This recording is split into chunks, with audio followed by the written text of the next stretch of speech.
chu Egypt sal an tan yawa Pathiam bia an sin alang Egypt ram father vialte Kathadi na layati Nanin chunal luat nakna Nanin kaba chung akhan Duthi sanne uati Thina gen non nak petu Vailam chung in along mi Kritisan chu gandam na Lekan swal tian na kasi Tarawin chin cha mi le Tisan in chok mi kansi Tisan thong in nang le kay Zung zal na kakan pe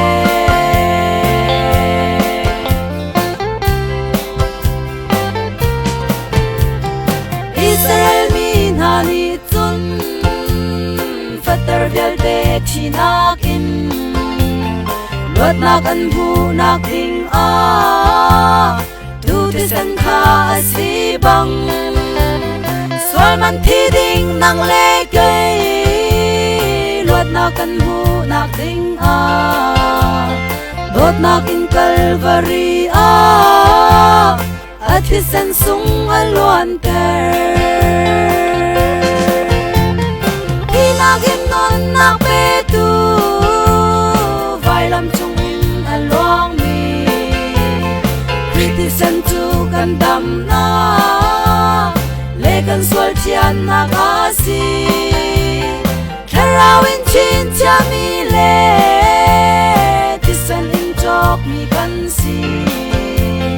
Tisan thong in nang le kay Zung zal na kakan pe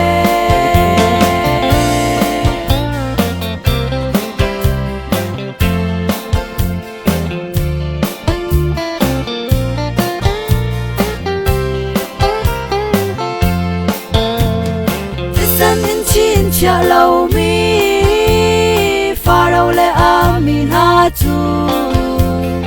Oi pathin hun nak ni a Ja ai ram nak in an kha Tisan in chin cha lau chu Ti anong tuk sing san e Unaw hoi dot atu a Nang zay in mel sun na si Hinagin non nak petu Vailam chung in along mi Kritisan chu gandam na Lekan swal tian na kasi Tarawin chin cha mi le